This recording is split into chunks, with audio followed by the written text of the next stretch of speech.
গভীর রাত গাছের উপরে ডালে শুয়ে আছে আব্দুর সাইফুল।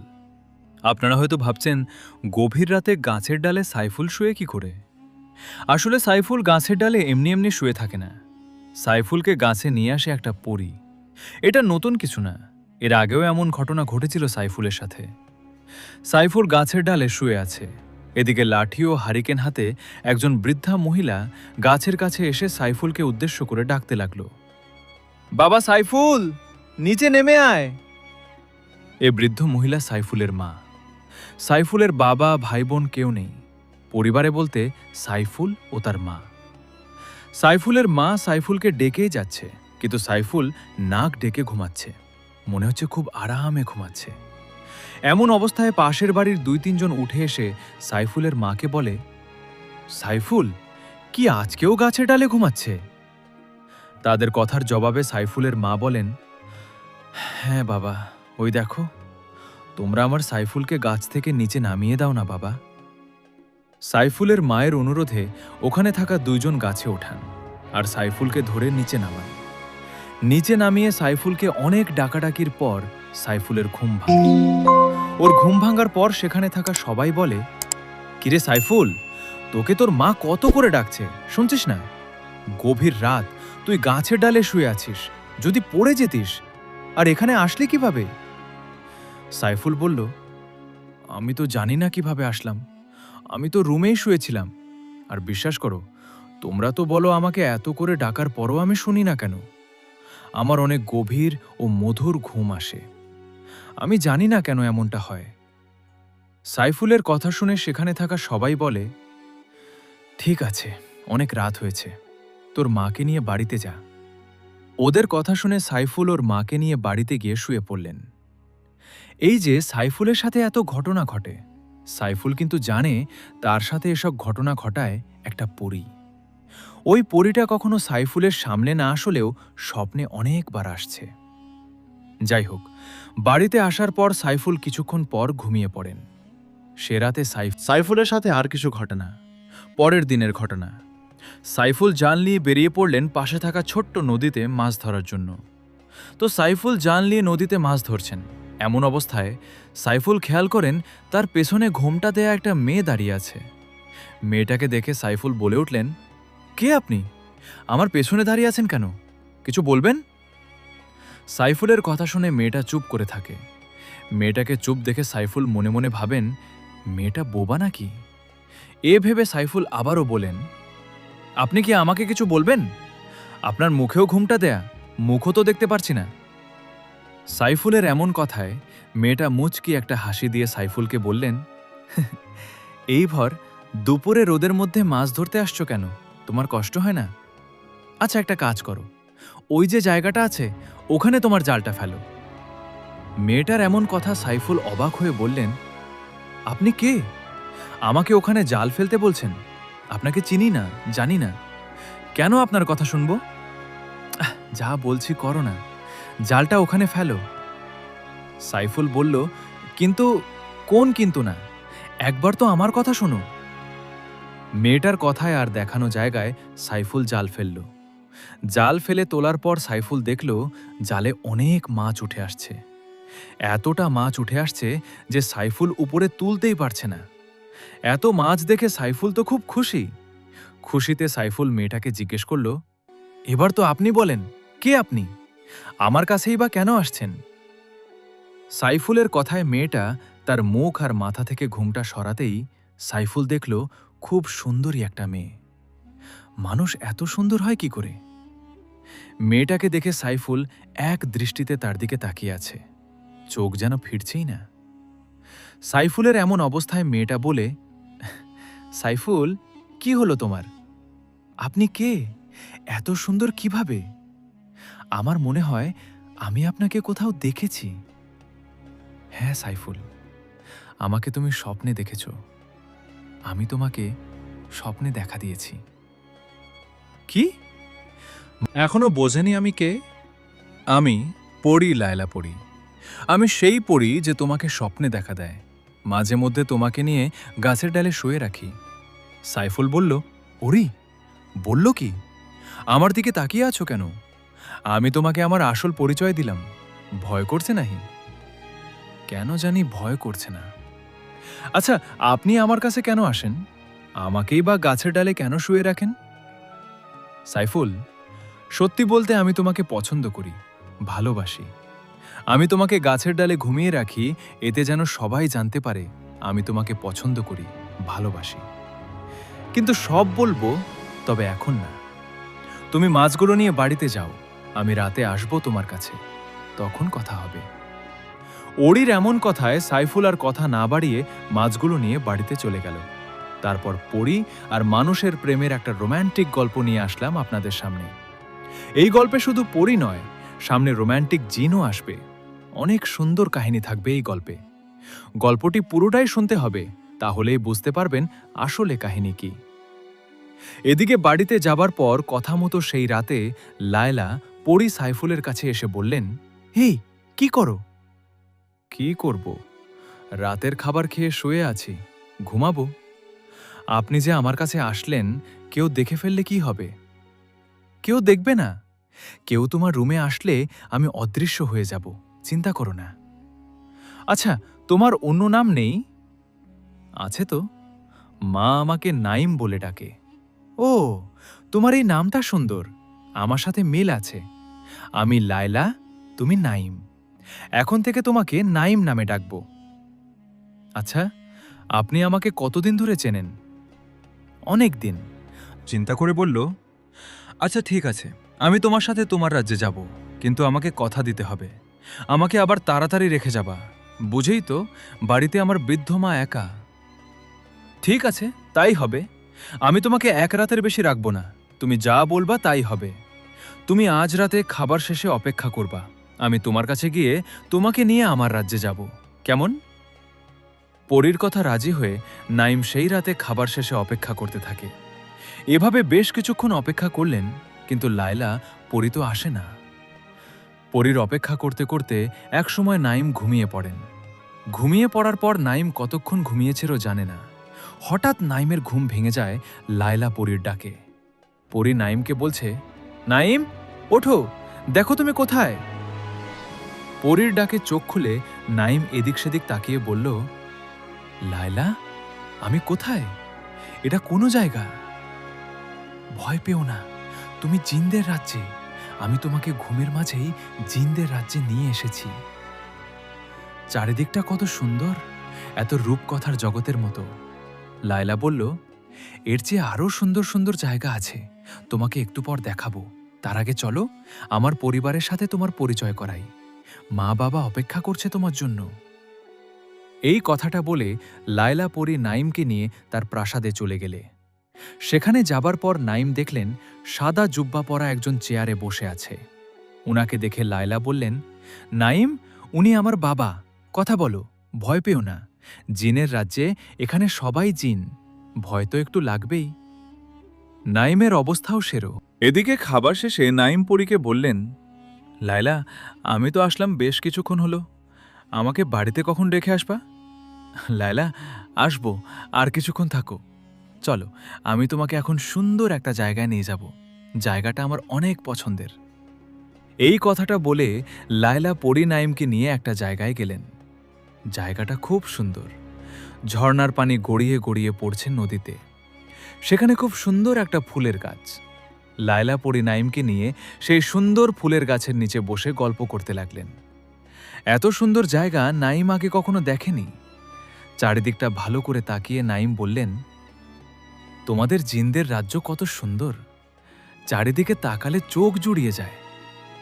তাই নাকি? তাহলে আমার সাথে এখানে থেকে যাও।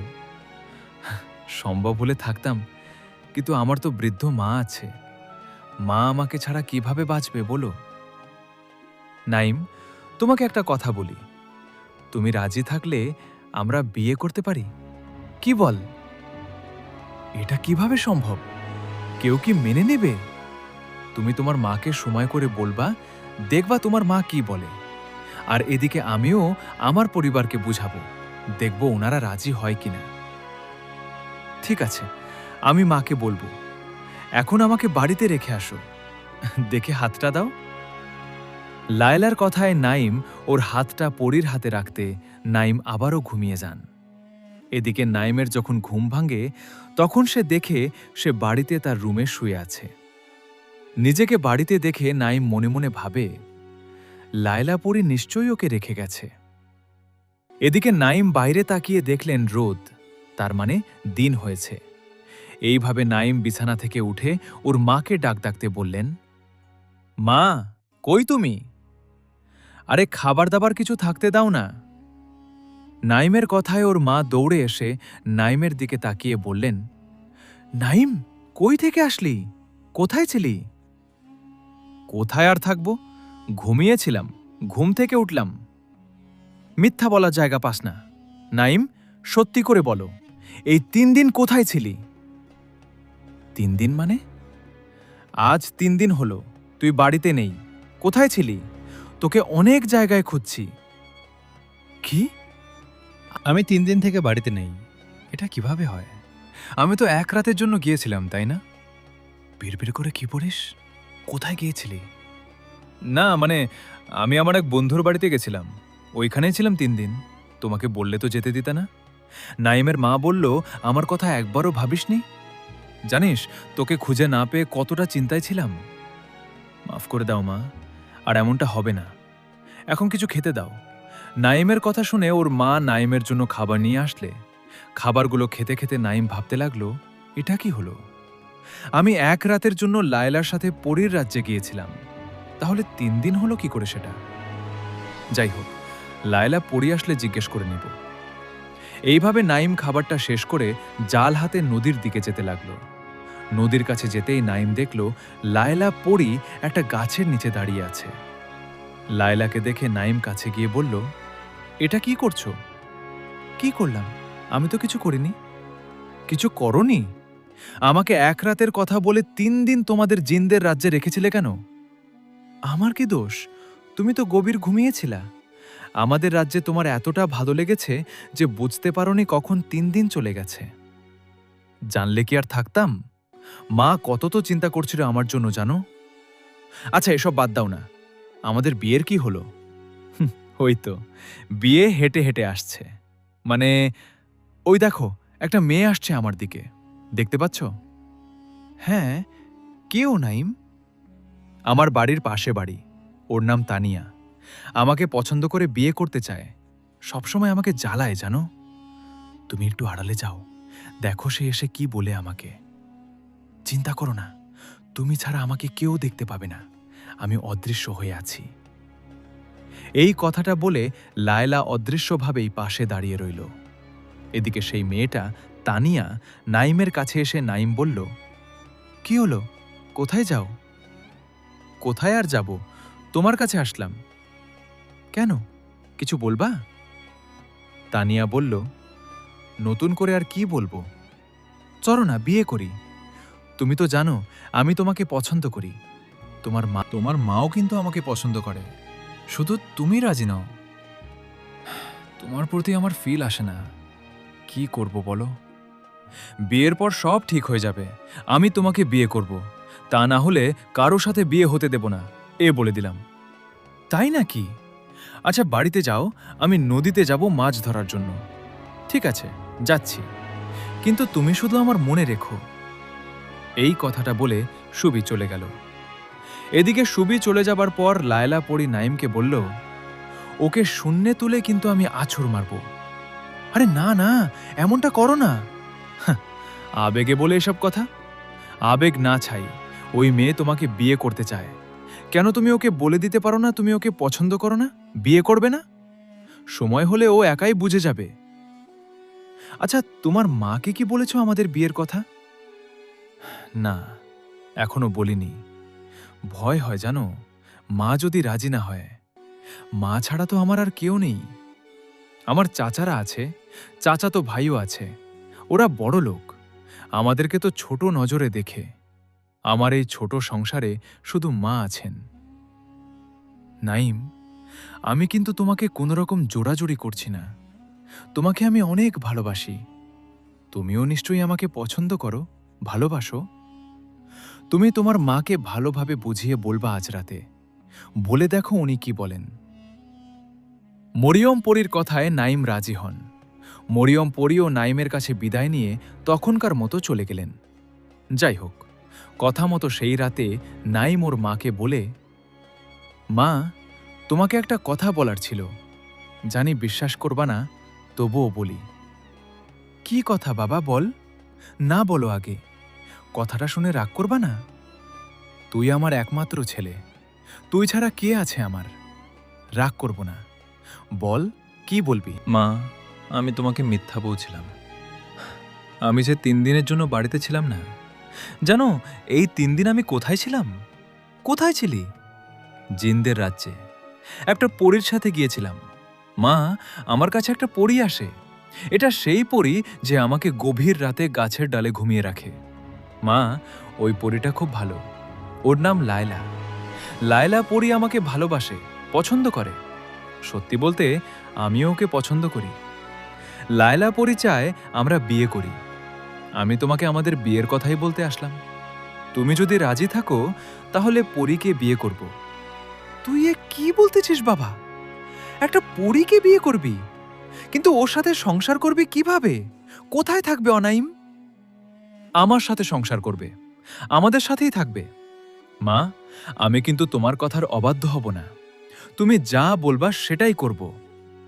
দেখ বাবা, আমি বৃদ্ধ হয়ে গেছি, কখন যে মারা যাব ঠিক নেই।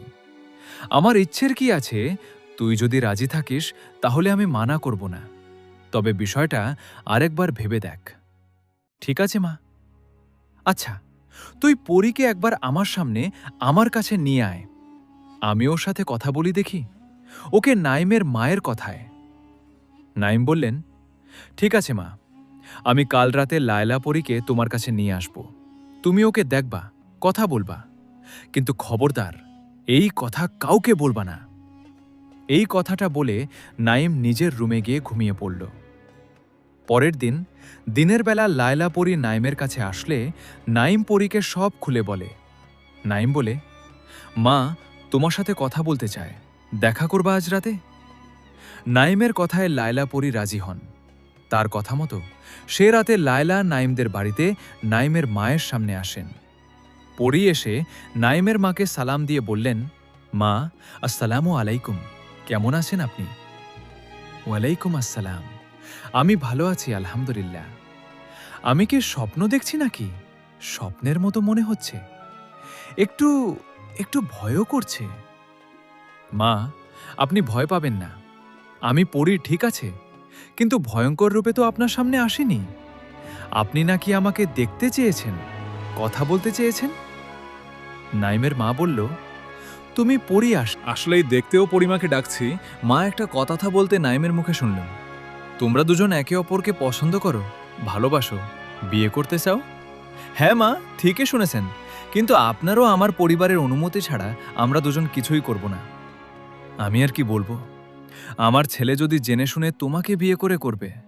কিন্তু মা, তোমরা তো জিন জাতি, তোমার মা বাবা কি আমাদেরকে মেনে নিবে? নাইমের সাথে তোমার বিয়ে মেনে নিবে? সেটা আমি ম্যানেজ করে নিব, আমি মা বাবাকে বলে দেখি।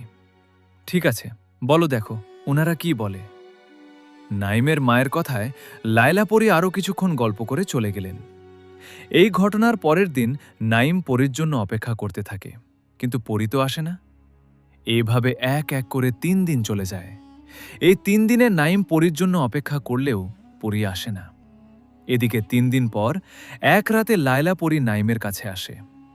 পরীকে দেখে নাইম বলেন, কই ছিলা? 3 দিন আমার কাছে আসেনি, কোন সমস্যা কি? নাইমের কথায় লায়লা মন খারাপ করে চুপ করে থাকে। এই দেখে নাইমও বুঝে যান লায়লার মা বাবা তাদের বিয়েতে রাজি নন।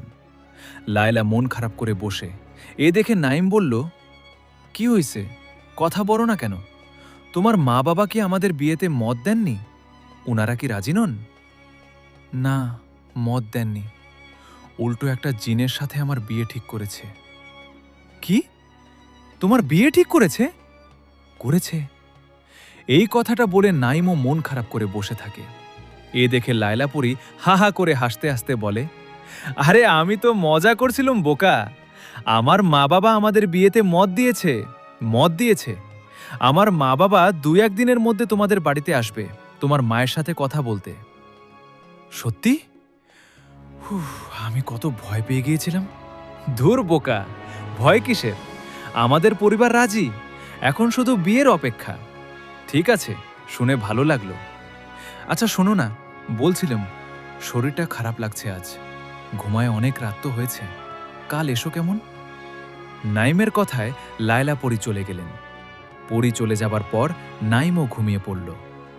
এদিকে পরের দিন নাইমদের গ্রামে ঘটে গেল এক মর্মান্তিক ঘটনা। নাইমদের গ্রামে কে যেন একটা মেয়েকে ধর্ষণ করে মেরে ফেলেছে, তার লাশ পাওয়া গেছে সকালে। মেয়েটা খুব গরিব, তাই সেরকম কোনো পুলিশি তদন্ত হচ্ছে না, কোনো সারা সারা শব্দও নেই। এই ঘটনার দিনে লায়লা পরি নাইমের সাথে দেখা করতে আসলেন। পরি এসে নাইমকে বলল, কি হয়েছে তোমার, কি মন খারাপ? হ্যাঁ অনেক, আমাদের গ্রামের একটা মেয়েকে কে যেন ধর্ষণ করে মেরে ফেলেছে। মেয়েটার জন্য খারাপ লাগছে।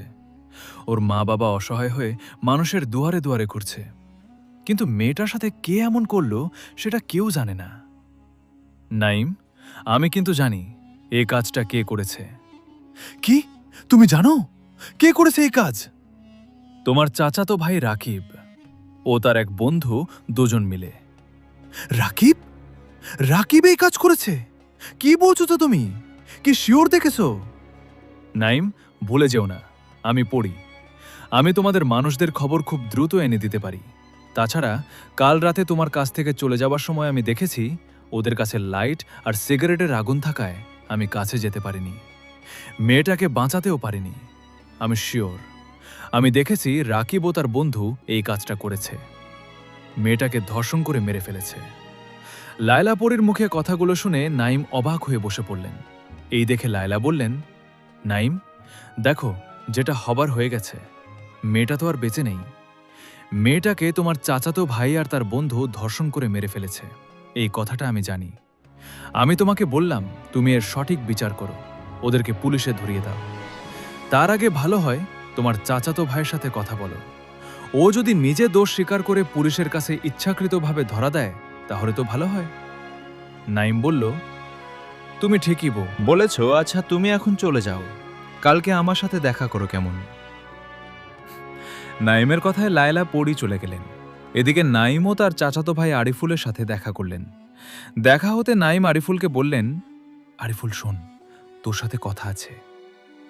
আমার সাথে তোর আবার কিসের কথা, কি বলবি বল? গ্রামে একটা ধর্ষণ হয়েছে, এটা তো জানিস। কে করেছে এটা? তুই কি পাগল? কে করেছে সেটা তো কেউ জানে না, আমি জানবো কেমনে? আরিফুল, অভিনয় কম করে করো। মেয়েটা গরিব ঘরের মেয়ে, ওর মা বাবার অবস্থা তো জানিস। কেন করলি কাজটা? কেন করলি মানে কি বলতে চাস তুই? কি বলতে চাই বুড়ে বুঝিস না? এত বড় একটা পাপ, অন্যায়কে ধর্ষণ করে মেরে ফেললি। আমি মেরেছি মানে? কে বলল তোকে? আমি মারিনি, আমি কিচ্ছু জানি না। দেখ আরিফুল, আমি দেখেছি, আমি জানি তুই আর তোর বন্ধু মিলে এই কাজ করেছিস। তুই কিভাবে জানলি? আচ্ছা জেনে গেছিস তো ভালো কথা কাউকে বলিস না ভাই। তুই না আমার চাচাতো ভাই, আমাকে বাঁচা। আমি তোকে কিছু টাকা দিয়ে দিচ্ছি, তুই কাউকে কিছু বলবি না। নাইম বলল, তুই আমাকে এই চিনিস? তাহলে এতদিনে তাই না? আরিফুল, নিজের পাপ থেকে বাঁচতে এখনো সময় আছে। পুলিশের কাছে গিয়ে ধরাতে এতে সাজা কম হবে, নইলে আমি ধরিয়ে দেব। নাইম, তুই আমাকে হুমকি দিচ্ছিস? আমি পুলিশের কাছে ধরা দিব না, আর তুই যদি এই কথাটা পুলিশকে বলে দিস তাহলে তোকে আমি ছাড়ব না। এই কথাটা বলে আরিফুল সেখান থেকে চলে গেল। এদিকে নাইম আরিফুলের কথায় বেশ চিন্তিত হয়ে পড়লেন। সে কি করবে? একদিকে চাচাতো ভাই, অন্যদিকে অসহায় মা বাবার মেয়ে, হারানোর চোখের পানি। এসবের মাঝে নাইম একটা ডিপ্রেশন নিয়ে নিল। নাইম সত্যের পক্ষে থেকে চাচাতো ভাই আরিফুল ও আরিফুলের বন্ধুকে পুলিশের হাতে ধরিয়ে দিল। নাইমের কথা ও সাক্ষীতে পুলিশ আরিফুল ও তার বন্ধুকে ধরে নিয়ে গেল। যাই হোক, এই ঘটনার পরের দিন লায়লা পরি নাইমের কাছে আসলো। পরি আসতেই নাইম বলল, লায়লা তুমি আসছো? জানো, আমি চাচাতো ভাই আরিফুল ও তার বন্ধুকে পুলিশের হাতে ধরিয়ে দিয়েছি। খুবই ভালো কাজ করেছ, কিন্তু তুমি তো ওদের চোখে খারাপ হয়ে গেলে, তাই না? তোমার চাচা চাচি তোমার ওপর রেগে গেল। এখন তো ওরা তোমাকে আর তোমার মাকে দেখতে পাবে না। নাইম বলল, সেটা এমনিতেই পায় না, আমাদের তো এমনিতেই দেখতে পায় না, এ আবার নতুন কি? এসব বাদ দাও। হ্যাঁ, সেটাই ভালো। তোমাকে একটা কথা বলতে আসলাম। এখন খবর আছে কি আজ রাতে আমার মা বাবা তোমাদের বাড়িতে আসবে? তোমার মায়ের সাথে কথা বলবে তোমার আমার বিয়ের ব্যাপারে। তাই নাকি? আচ্ছা ঠিক আছে, আসতে বলবা, আমি মাকে বলে রাজি করাবো। রাতে অপেক্ষা করব তোমাদের জন্য। নাইমের কথায় লায়লা পড়ি হাসি মুখে চলে গেল। কথা মতো সে রাতে লায়লা ওর মা বাবাকে নিয়ে নাইমদের বাড়িতে আসলো। নাইমদের বাড়িতে এসে লায়লার বাবা নাইমের মাকে বললেন, আসসালামু আলাইকুম, আপনি কেমন আছেন? ওয়ালাইকুম আসসালাম। আপনারা জিন জাতি হয়েও আমাদের বাড়িতে আসছেন, এতে আমি খুশি হয়েছি। আমরা তো গরিব, আপনাদের ভালো জায়গায় বসতে দিতে পারলাম না, হয়তো ভালো কিছু খাওয়াতেও পারবো না। লায়লার বাবা বলল, আমরা কখনো গরিব ধনী দেখি না, দেখি মন। আমার মেয়ে লায়লা আপনার ছেলেকে পছন্দ করে বিয়ে করতে চায়। শুরুতে কথাটা শুনে মেনে না নিলেও পরে মেয়ের জোড়াজড়িতে রাজি হতে বাধ্য হলাম। আপনি যদি রাজি থাকেন তো 2-1 দিনের মধ্যে ওদের বিয়েটা দিতে চাই। নাইমের মা বলল, ওকে, তবে তাই হবে, কিন্তু আমার একটা শর্ত আছে। ওদের বিয়ের পর লায়লা আমার বাড়িতে থাকবে। হ্যাঁ, মাঝে মাঝে আপনাদের কাছে যাবে, থাকবে, আবার আসবে। আর দ্বিতীয়ত কথা হলো, আমার ছেলে নাইমও ও কখনো জিনদের রাজ্যে গিয়ে বসবাস করবে না। নাইম আপনাদের কাছে যাবে, ঘুরবে ফিরবে, কয়দিন থাকবে, আবার চলে আসবে। ওকে কখনো জোর করে বা জোড়াজুড়ি করে আটকে রাখতে পারবেন না। লায়লার বাবা বলল, আচ্ছা ঠিক আছে, তবে তাই হবে, কিন্তু আমার এক কথা আছে। আপনারা মানুষ জাতি, আমরা জিন জাতি। ওদের বিয়ের পর মানুষের দ্বারা যদি লায়লার কোনো সমস্যা বা ক্ষতি হয় তাহলে কিন্তু আমি তাকে ছাড়ব না। ঠিক আছে, তাই করবেন। আমি লায়লাকে আমার মেয়ের মতো করে দেখে রাখব। তাহলে আগামী পরশুদিন নাইম ও লায়লার বিয়ে হবে। ঠিক আছে, তাই হবে। এভাবে নাইমের মা ও লায়লা পরীর মা বাবার সাথে কথা হয়। নাইমের মা ওদের জন্য কিছু খাবারের ব্যবস্থা করেন। ওগুলো লায়লার মা বাবা ও লায়লা ওরা খেয়ে কিছুক্ষণ পর চলে যান। 2 দিন পর নাইম ও লায়লাপুরীর বিয়ে। এসব ভাবতে ভাবতে নাইম ঘুমিয়ে পড়ল। এদিকে ঘুমিয়ে পড়ার কিছুক্ষণ পর একটা চিৎকারের আওয়াজ পেয়ে নাইমের ঘুম ভেঙে গেল। ঘুম ভাঙতে নাইম তাড়াতাড়ি করে রুম থেকে বেরিয়ে ওর ঘরের পিছনে গিয়ে দেখল তানিয়া সেখানে জ্ঞান হারিয়ে পড়ে আছেন। এদিকে নাইমের মা ও চিৎকার শুনে সেখানে এসে দেখেন তানিয়া জ্ঞান হারিয়ে পড়ে আছেন।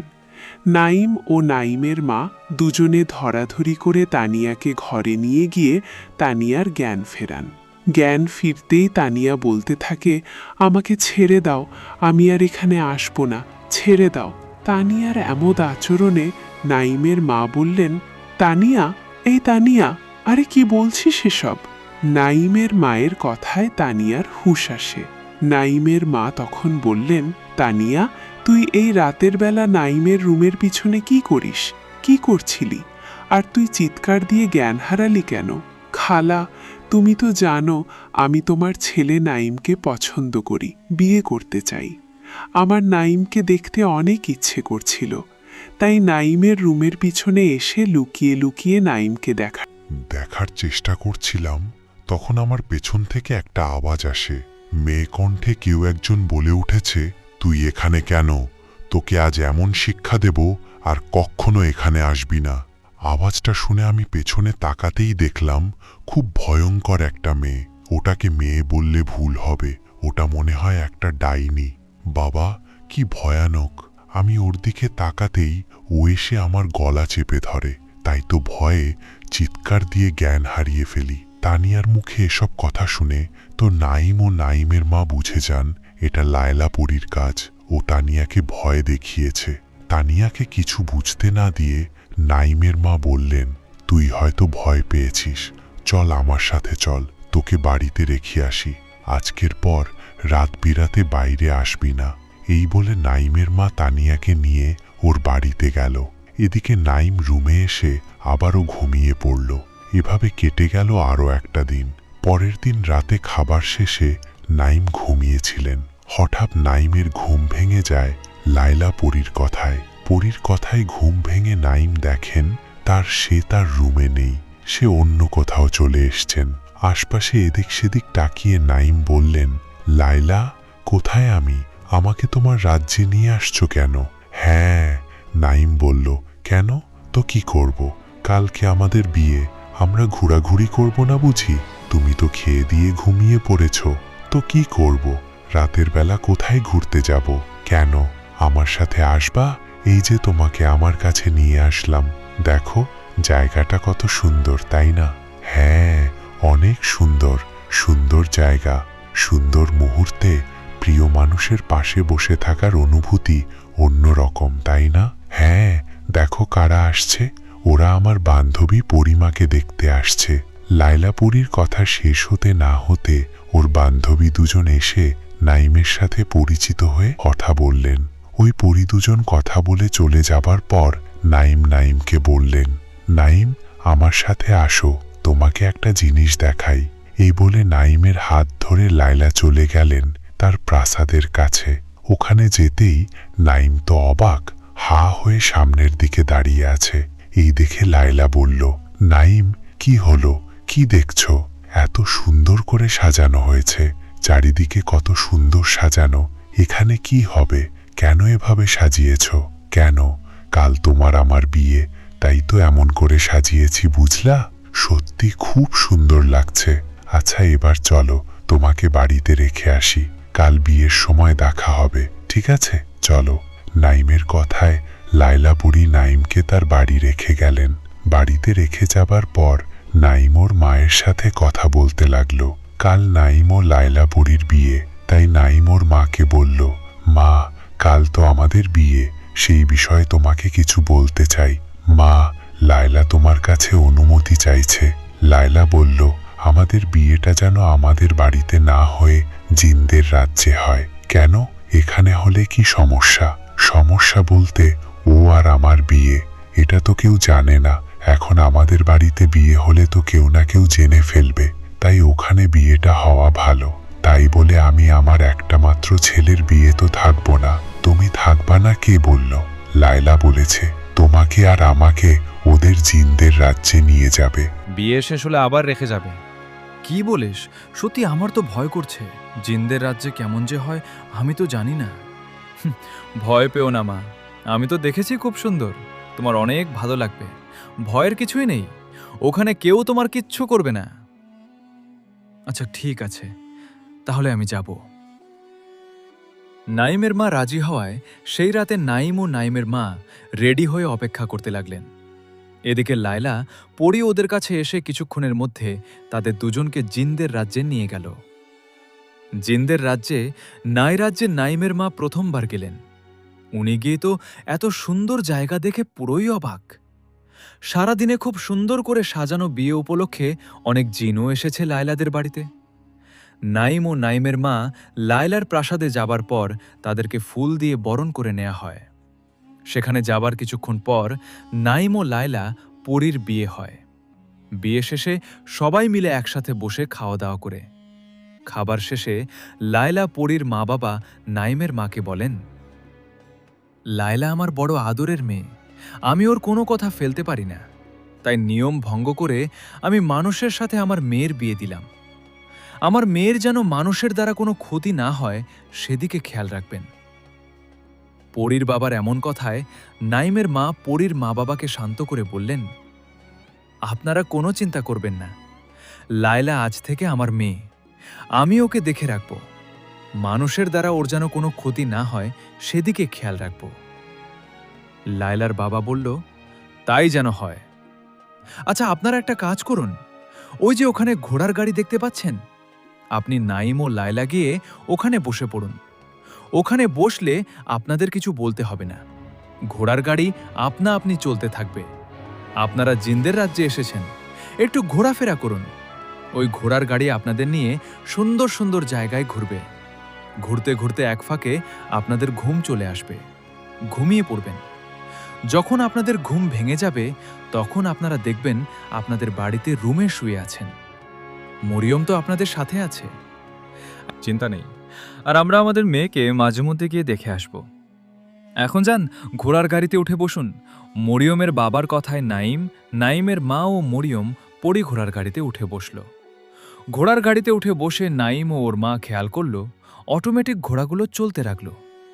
ওদেরকে কেউ চালাচ্ছে না, ঘোড়াগুলো নিশ্চয়ই জিন হবে। যাই হোক, গাড়িতে ওঠার পর সেই ঘোড়ার গাড়িটা নাইম ও নাইমের মাকে নিয়ে খুব সুন্দর সুন্দর জায়গায় ঘুরতে থাকে। নাইমের মা ও নাইম দেখেন খুব সুন্দর ফুলের বাগান, রাস্তাঘাট, নদী, সবগুলো রূপকথার মতো। এসব দেখতে দেখতে নাইম ও ওর মা দুজনেই হঠাৎ ঘুমিয়ে পড়ে। ওদের দুজনে ঘুম ভেঙে যায় মরিয়মপুরীর ডাকে। ঘুম ভাঙতে দুইজন দেখেন বাড়িতে চলে এসেছেন। তো বাড়িতে আসার পর নাইমের মা নাইমকে বললেন, বাবা, তাহলে তোরা কথা বলো, আমি আমার রুমে গেলাম। এই বলে নাইমের মা তার রুমে চলে গেল। এদিকে লায়লা, পরি ও নাইম দুজনেই কথা বলতে লাগল। লায়লা, পরি ও নাইমের বিয়ে হলো। এতে দুজনেই বেশ খুশি। পছন্দ ও ভালোবাসার মানুষের সাথে বিয়ে হলে কেই বা না খুশি হয় বলেন। নাইমের সাথে লায়লা অদৃশ্যভাবে সংসার করতে থাকে, মানে নাইম ও নাইমের মা ছাড়া লায়লাকে কেউ দেখতে পান না। তো এভাবে একদিন দুদিন, এভাবে 7 দিন কেটে যায়। 7 দিন পর একদিন নাইমের চাচি নাইমের মাকে বলল, আচ্ছা নাইমের মা, তুমি আর নাইম ছাড়া কি তোমাদের বাড়িতে আর কেউ থাকে? না, আমি আর নাইম ছাড়া তো কেউ থাকে না। কেন হঠাৎ এই কথা বলছেন? না মানে কিছুদিন ধরে মাঝে মধ্যে আওয়াজ শুনি, তুমি কার সাথে জানি কথা বলো, গল্প করো। কই, হয়তো নাইমের সাথে কথা বলি, সেটাই শুনছেন? কি জানি, আমি তো আর দেখতে আসি না, আওয়াজ শুনি তাই বললাম। এ বলে নাইমের চাচি চলে গেলেন। উনি চলে যাবার পর নাইমের মা একটু চিন্তিত হয়ে পড়লেন। মাকে চিন্তিত দেখে লায়লা বললেন, মা, কি হয়েছে? আপনাকে চিন্তিত দেখাচ্ছে যে। আর বলো না বৌমা, আমার যা মানে নাইমের চাচি একটু আগে আমাদের বলল আমাদের বাড়ি থেকে নাকি কথার আওয়াজ পান। আমি যে তোমার সাথে কথা বলি, গল্প করি, এটা নাকি শুনতে পারছেন। উনি তো সঠিকভাবে না জেনে কথাটা বলেছেন। আপনি কোন চিন্তা করবেন না, উনি যতই আওয়াজ শুনুক, আমাকে না দেখলেই হলো। আমি তো সবসময় অদৃশ্য হয়ে থাকি, তাই না? হ্যাঁ, তা তো থাকো, তবুও বলছি একটু সাবধানে থাকবা মা। ঠিক আছে, ঠিক আছে মা, আপনি কোন চিন্তা করবেন না। চলুন, এখন আপনার খাবার দিচ্ছি। এ বলে নাইমের মা ও লায়লা পরি খাবার খেতে লাগলো। এদিকে এই ঘটনার পর নাইমের চাচির সন্দেহ থেকে যায়। নাইমের চাচি নাইমের মা ও নাইমকে ফলো করতে থাকে, আর রাত হলে লুকিয়ে কিছু শোনার চেষ্টা করে। এভাবে কেটে যায় 3টা দিন। 3 দিন পর এক রাতে নাইমের চাচা চাচি দুজনে মিলে নাইমদের ঘরের পিছনে এসে লুকিয়ে দেখার চেষ্টা করে আসলে নাইম ও তার মা কার সাথে কথা বলে। এটা দেখার আশায় ওরা চুপ করে লুকিয়ে আছে। এদিকে নাইম ও তার মা সব সময়ের মতো মরিয়ম পরীর সাথে কথা বলে। এই দৃশ্য দেখে নাইমের চাচি বলল, এই দেখো, নাইম আর ওর মা কার থেকে যেন তাকিয়ে আর কথা বলছে। আরে তাই তো, কিন্তু ওরা কার সাথে কথা বলে? কাউকে তো দেখছি না, কোনো ভূতটুত আছে নাকি? নাইমের চাচি বলল, হতে পারে। আরে কি বলো, পাগল টাগল হলে নাকি? ওরা ভূতের সাথে কথা বলবে কেমনে? চাচি বলল, আসো বাড়িতে গিয়ে বলছি। এই বলে নাইমের চাচি ও চাচা রুমে এলেন। রুমে গিয়ে নাইমের চাচি বললেন, শোনো, আমার কেমন জানি সন্দেহ হয়। আমার মনে হয় ওরা দুজন ছাড়া ওদের সাথে কে জানি থাকে, কিন্তু কে থাকে সেটা জানতে হবে। নাইমের চাচা বলল, এসব জেনে আমাদের কি লাভ বলো তো, বাদ দাও। না, আমি এই ব্যাপারটা জেনেই ছাড়ব। মনে নাই, ওই নাইমের জন্যই আমার ছেলে এখন জেলে, ওদের তো আমি এত সহজে ছাড়ব না। নাইমের চাচা বলল, তো কি করবা এখন? কি করব বুঝো না, কালকেই তুমি কোনো তান্ত্রিক বা কবিরাজের বাড়িতে যাবা। ওখানে গেলে ওরাই বলে দেবে নাইমদের বাড়িতে কে আছে। তাই নাকি? আমার তো এসব বিশ্বাস হয় না, তবু তুমি যখন বলছো ঠিক আছে, যাব কালকে কবিরাজের বাড়িতে। নাইমের চাচা ও চাচি মিলে শয়তানি বুদ্ধি করছে। এদিকে লায়লা পরী নাইম ও নাইমের মাকে কাছে ডেকে বলল, নাইম, ভেবেছিলাম তোমার সাথে সুখে সংসার করব, ভাবছিলাম কেউ আমার ব্যাপারে জানবে না, কিন্তু এখন তো ভয় হচ্ছে, কারণ তোমার চাচা চাচি সন্দেহ করছে। একটু আগেও ওরা তোমার রুমের পেছনে লুকিয়ে লুকিয়ে তোমাদের কথা শুনছিল, কিন্তু ওরা খুব চালাক, চুপ করে তো বসে থাকবে না। কি বলো, তাহলে এখন উপায় কি? নাইমের মা বলল, বৌমা, এখন তাহলে কি উপায়? কি করবা তুমি বলো? কাল চাচির সাথে কথা বলবেন। চাচিকে বলবেন আগে নাইমের সাথে যে পরী থাকতো সে পরী মাঝে মধ্যে এসে কথা বলে, কিন্তু ওদের বলবেন না আমরা বিয়ে করেছি, আর ওনাকে অনুরোধ করবেন এসব ব্যাপারে যেন কাউকে কিছু না বলে। আচ্ছা ঠিক আছে মা, এই বলে ওরা ঘুমিয়ে পড়ল। এদিকে পরের দিন পরীর কথা মতো নাইমের মা নাইমের চাচির সাথে দেখা করলেন। দেখা হতে নাইমের মা নাইমের চাচিকে বললেন, আপনাকে কিছু কথা বলার ছিল। কি কথা বলবা নাইমের মা, বলো। আমার পরিবারের বিষয়ে আপনাকে কিছু কথা বলতে চাই, কথাটা আমি বিশ্বাস করে বলবো, কাউকে আবার বলবেন না, কেমন? ঠিক আছে বলো। দেখেন, আমি আমাদের একটা বিষয় মিথ্যা কথা বলেছিলাম। আপনারা তো জানেন অনেক আগে থেকে নাইমের সাথে একটা পরী থাকে। পরীটা নাইমকে ভর করে নানা রকম সমস্যা করে। হ্যাঁ, সেটা তো জানি, তা এই কথাগুলো আমাদের বলছো কেন? নাইমের সাথে থাকা পরীটা আমাদের সামনে আসে, আমি পরীটাকে দেখি আর কথা বলি, আমি আর নাইম ছাড়া ওকে কেউ দেখতে পারে না, তাই আপনি মাঝে মাঝে কথার আওয়াজে শোনেন। আপনাকে সবটা খুলে বললাম, আপনি দয়া করে কাউকে কিছু না বলেন। আচ্ছা, আমি যে কবিরাজের বাড়ি যাব এটা তোমাকে কে বলল? ওই পরীটা আমাকে কাল হাতে বলেছে। পরীটা বলল আপনি নাকি লুকিয়ে লুকিয়ে আমাদের কথা শোনেন, ফলো করেন। কি, তাই নাকি? আচ্ছা, এখন তো আমাকে সব বলে দিলে, এখন তাহলে আর কবিরাজের বাড়িতে যাব না, তুমি কোনো চিন্তা করো না, যাও এখন বাড়িতে যাও। নাইমের মায়ের কথায় নাইমের চাচি মধু দিলেন, রাজি হলেন। এই দেখে নাইমের মা খুশি মনে বাড়িতে চলে আসলেন। এই ঘটনার পর নাইম ও নাইমের মা ভাবলেন নাইমের চাচি মনে হয় কিছু করবে না, কিন্তু না, এই ঘটনার 3 দিন পর এক রাতে নাইমা চাচি নাইমের চাচাকে সব ঘটনা খুলে বললেন। নাইমের চাচি ওর চাচাকে বললেন, এই শোনো, নাইম ও তার মায়ের কাছে যে পরী আসে, ব্যাপারটা কেমন সন্দেহজনক না? এতে সন্দেহের কি আছে? আমরা যা সন্দেহ করেছিলাম সেটা তো ঠিকই হলো। নাইমের মা তো তোমাকে সব কিছু সত্যি করে খুলেই বলল, তাহলে এখন আর কবিরাজের কাছে যেতে হবে না। নাইমের চাচি বলল, না না, এত সহজে তো আমাকে সব খুলে বলার কথা না, তবুও একটু সন্দেহ থেকে যায়। তুমি একটা কাজ করো, কালকে গোপনে একটা কবিরাজের কাছে যাবা আর আমাদের বাড়িতে নিয়ে আসবা, সাবধানে, যেন কেউ না বুঝে। নাইমের চাচির কথায় ওর চাচা রাজি হলেন, আর পরের দিন রাতে কথা মতো একজন কবিরাজকে গোপনে তাদের বাড়িতে নিয়ে আসলেন। কবিরাজ নিয়ে এসে নাইমের চাচি কবিরাজকে বললেন, কবিরাজ সাহেব, এই যে দেখেন আমাদের বাড়ির পাশে এই যে এই বাড়িটা, এটা নাইমদের বাড়ি। এই বাড়িতে ওদের কাছে নাকি একটা পরী আসে, আপনি দেখে বলুন তো আসলে ঘটনা কি? নাইমের চাচির মুখে কথাটা শুনে সেই কবিরাজ নাইমদের বাড়ির দিকে কিছুক্ষণ তাকিয়ে থাকে। নাইমের চাচা ও চাচিকে বললেন, হ্যাঁ, আপনারা ঠিকই বলেছেন, ওই বাড়িতে নাইম ও নাইমের মা ছাড়া একটা পরী বসবাস করে, কিন্তু আপনাদের নাইমের মা যেটা বলেছে ওটা পুরোটাই মিথ্যা বলেছে। নাইমের চাচা বলল, মানে কি মিথ্যা বলেছে, খুলে বলুন তো। ওদের বাড়িতে ওই পরীটা এসে আবার চলে যায় না। আসল সত্য ঘটনা হলো ওই পরীটা নাইমের বউ। এই পরীর সাথে কিছুদিন আগে নাইমের বিয়ে হয়েছে। কি, পরীর সাথে মানুষের বিয়ে? নাইম একটা পরীকে বিয়ে করেছে? কথাটা বলে উঠলেন নাইমের চাচা ও চাচি। হ্যাঁ, বিশ্বাস করার মতো না হলেও এটাই সত্যি। ওই পরীটার নাম লায়লা। নাইমের চাচি বলল, দেখেছ, আমি এমনি এমনি ওদেরকে সন্দেহ করি না, তাহলে গোপনে গোপনে এটা চলছে? নাইমের চাচা বলল, বিষয়টা জেনে বেশ অবাক হলাম, কিন্তু এতে আমাদের কি করার? কি করব আমরা? কিচ্ছু করার নেই মানে? আমাদের সংসারে অশান্তি শুরু করে ওরা সুখে থাকবে, তা হতে পারে না। নাইমের জন্য আমার ছেলে জেলে পচে মরছে, আমি তো ওদের সুখে থাকতে দিব না। কবিরাজ সাহেব, কত টাকা লাগবে আপনার বলেন, যত টাকা লাগে দিব, বিনিময়ে ওই পরীর ব্যবস্থা করুন। হয় ওকে মেরে ফেলুন, নয়তো বোতলবন্দি করুন।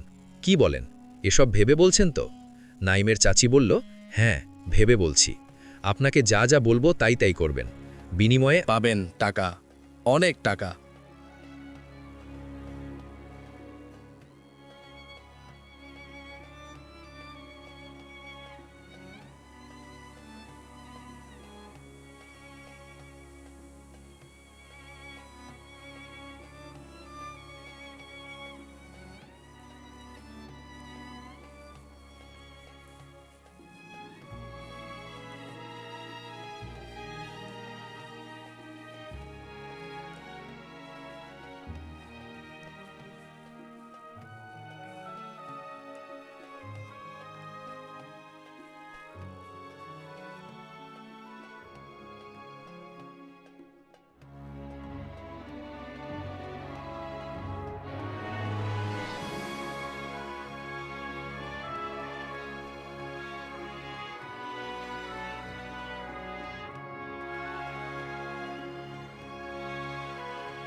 নাইমের বাড়িতে যাবার পর কবিরাজ নাইম ও নাইমের মাকে বললেন, বাবা নাইম, আমি আমার সব কাজ রেডি করে রেখেছি, তোমার মা আর পরীর জন্য।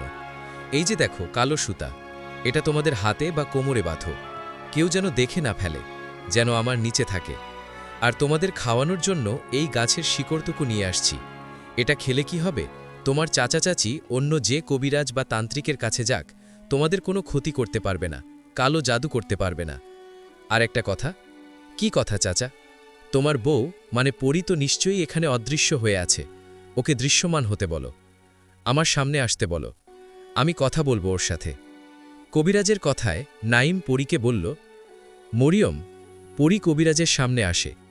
মরিয়ম সামনে আসতেই কবিরাজ বললেন, এই মরিয়ম, পরী, মাকে মেয়ের মতো করে বলছি, নাইমের চাচা চাচি কিন্তু তোমার বড় ক্ষতি করতে চায়, তাই সাবধানে থেকো। আমার হাতে বেশি সময় নেই, তোমরা এই কালো সুতাগুলো হাতে বেঁধে দাও। কবিরাজের কথায় নাইম ও তার মা হাতে কালো সুতাগুলো বেঁধে নিলেন, আর খাওয়ার জন্য গাছের শিকড়টা খেতে বললেন। কেয়ার করার বাঁচতে হলে এটাই করতে হবে। তাই নাইম ও তার মা একটু একটু করে গাছের শিকড়টুকু চিবিয়ে খেলেন। এদিকে লায়লা পরীর কালো সুতাটা পড়তেই আর গাছের শিকড়টা খেতে ইচ্ছা না হলেও মনের বিরুদ্ধে গিয়ে আর নাইমের কথায় সুতোটা হাতে পড়ে নেয় আর গাছের শিকড়টুকু খেয়ে ফেলেন। সুতো আর গাছের শিকড়টা খাবার পর কবিরাজ বলেন, এখন আর কোনো ভয় নেই, কাজ হয়ে গেছে। আমি তোমার চাচা চাচির কাছে যাই। বাবা নাইম, কালকে আমার সাথে দেখা করো, কিছু টাকা পয়সা দিও। এই বলে কবিরাজ সেখান থেকে চলে যান। গল্পের মোড় এখান থেকে ঘটতে চলেছে। আপনারা যারা এই কবিরাজকে ভালো ভেবেছেন তারা ভুল করেছেন, কারণ কবিরাজ নাইমের বাড়িতে নাইমের উপকার করতে আসেনি। এটা ছিল কবিরাজের চালাকি, এটাই ছিল প্ল্যান। নাইম, নাইমের মা ও লায়লা পরীর হাতে কালো সুতো বাঁধার কারণে নাইম ও নাইমের মায়ের কিছু না হলেও লায়লা পরী এতে ভেসে যায়।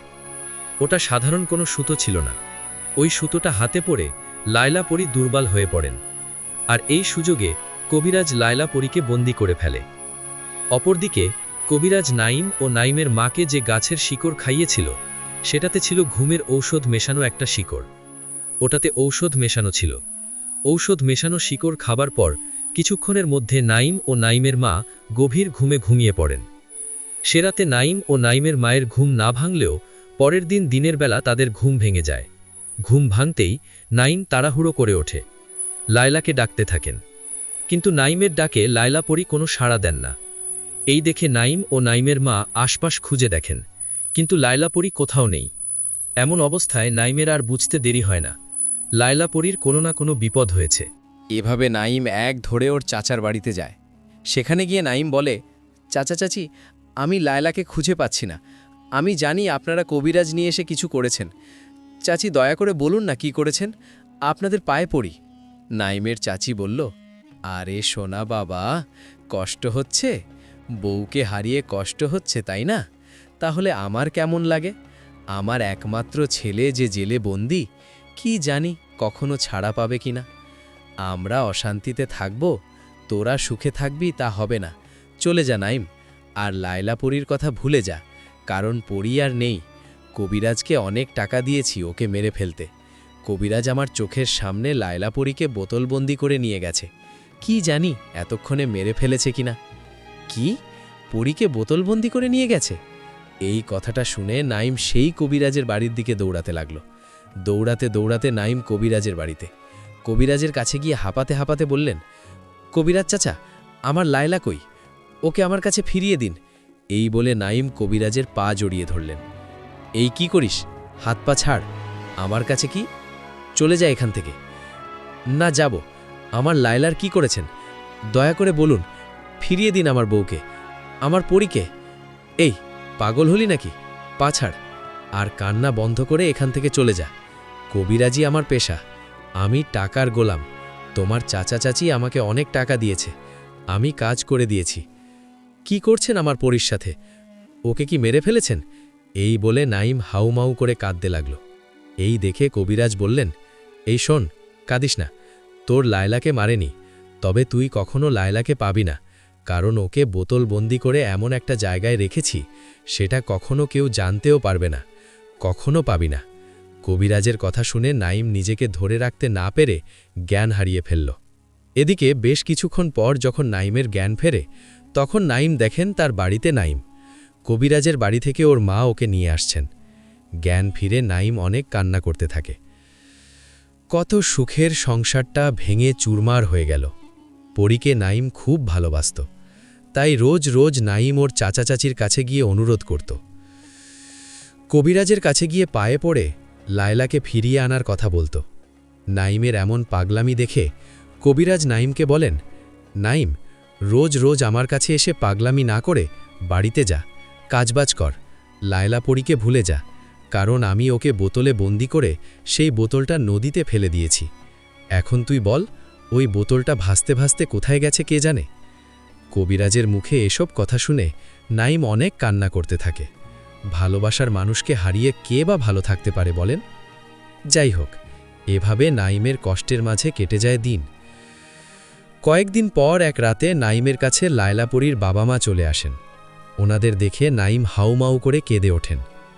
নাইমের কান্না দেখে লায়লার বাবা বলেন, বাবা নাইম, কেঁদো না, তোমার মতো আমারও অনেক কান্না পাচ্ছে। তুমি হয়তো ভেবেছ এই কয়দিন আমি তোমার কাছে কেন আসিনি, কারণ ওই কবিরাজ তোমার আর তোমার মায়ের শরীর বন্দী করেছিল, ওই কালো সুতা তোমাদের হাতে পড়িয়ে। বাবা, আমি পারলাম না। লায়লাকে ওদের হাত থেকে বাঁচাতে বাবা, আপনি তো জিন, সব খবর তাড়াতাড়ি পেয়ে যান। আপনি বলুন না, লায়লা কোথায়? লায়লার বাবা বলল, দেখো বাবা, আমরা জিন হলেও কবিরাজ যে আমার মেয়েকে বোতলে বন্দি করে কোথায় লুকিয়ে রেখেছে সেটা কোনোভাবে জানতে পারছি না। আর যদি কোনোভাবে জেনেও যায়, আমার মেয়েকে বোতলবন্দি থেকে মুক্ত করতে পারবো না। কোনো জিন পারবে না, সৃষ্টিকর্তা বা কোনো মানুষ ছাড়া। আমি অসহায়, আমার সুখের সংসারটা ওরা শেষ করে দিল।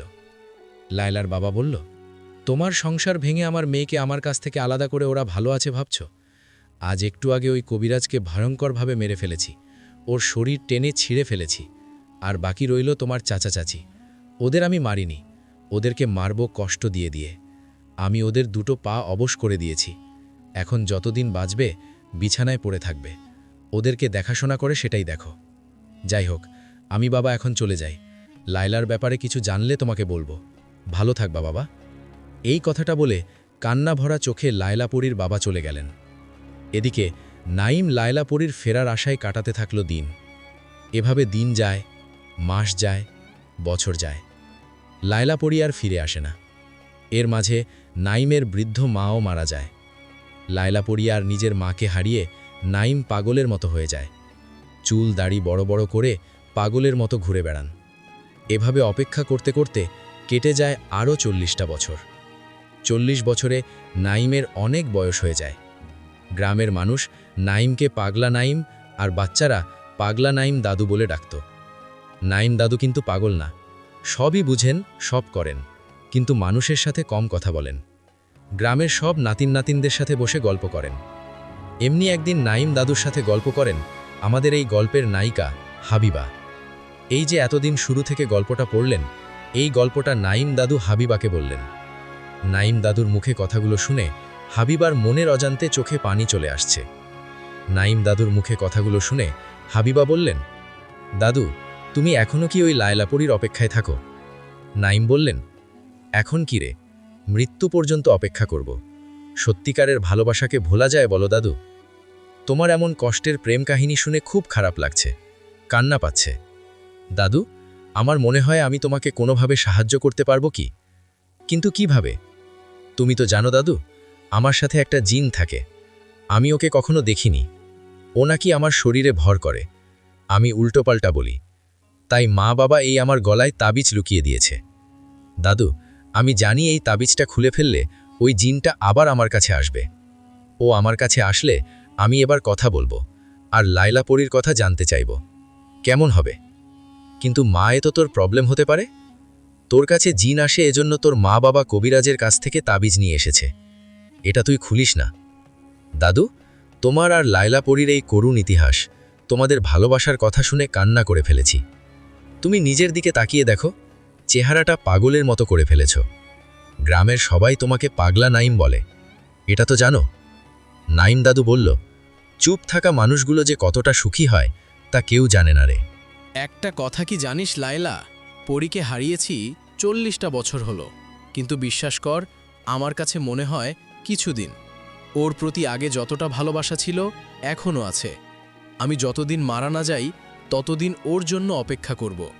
হাবিবা বলল, দাদু অনেক কষ্ট পেয়েছ, আর না, আমি তোমার জন্য কিছু একটা করতে পারলে তাতেও শান্তি পাব।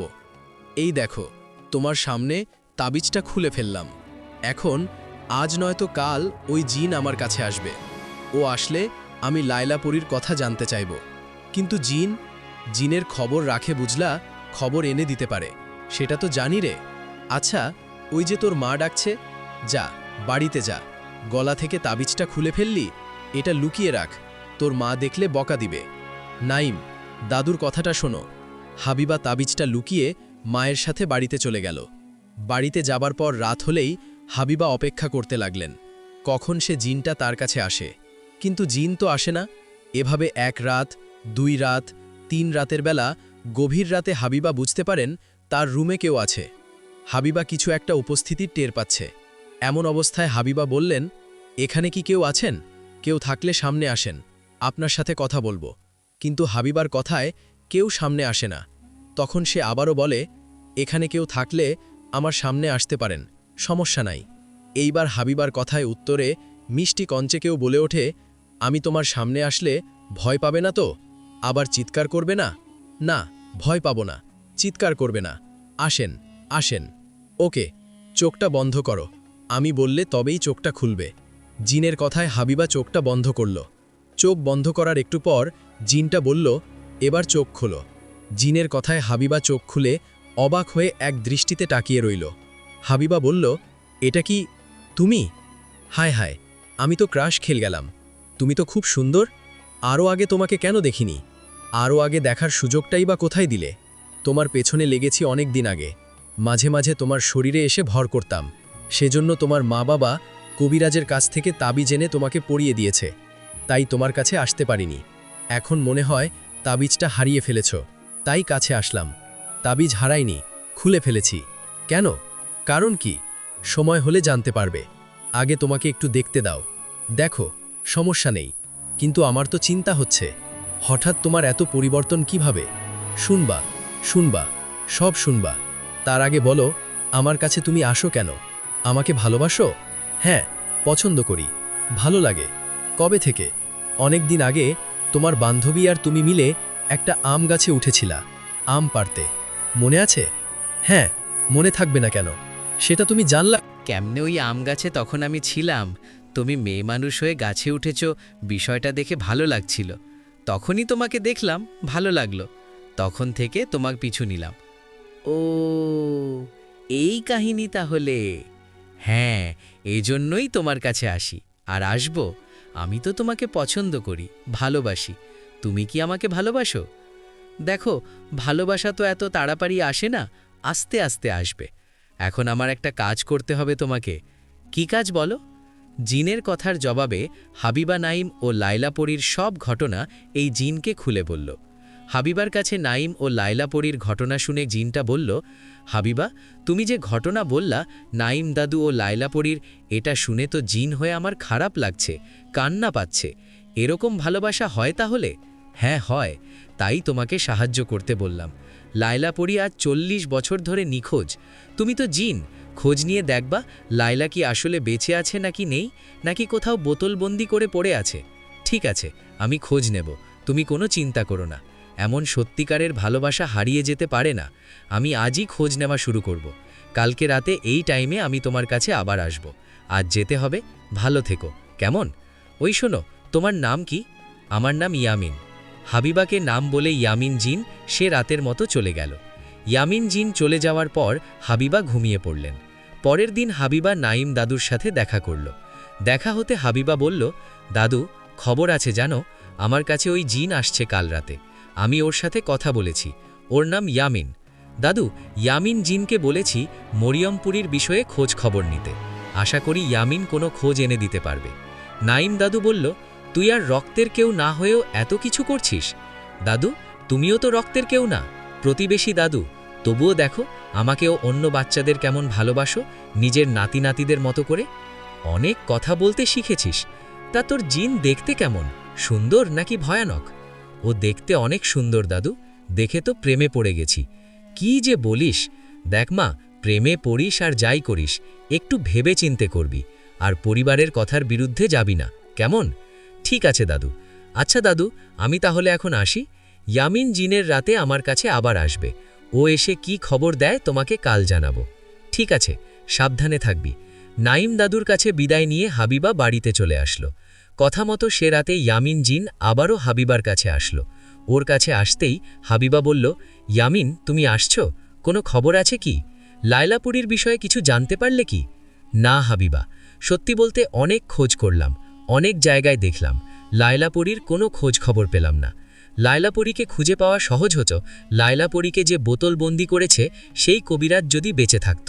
কিন্তু ওই কবিরাজকে তো লায়লাপুরীর বাবা মেরে ফেলেছে। ইয়ামিন জিনের মুখে কথাগুলো শুনে হাবিবা মন খারাপ করে বললেন, ওহ, তাহলে কোনো খবর পাওনি? মনটা খারাপ হয়ে গেল। আরে মন খারাপ করো না, আমি খুঁজে পাইনি তাতে কি, হাল ছেড়ে দিব না? আমি আরও ভালো করে খুঁজব। আমি ছাড়াও আমার আরেকটা বন্ধুকে খবর নিতে বলেছি, ও খোঁজ খবর নিচ্ছে। ও আসলে ওর কাছে শুনি ও কোনো খবর পেল কিনা। ওকে, ঠিক আছে, কিন্তু তোমার বন্ধু জিন কই? আচ্ছা, তোমার চোখটা একটু বন্ধ করো আর আমার হাতটা শক্ত করে চেপে ধরো।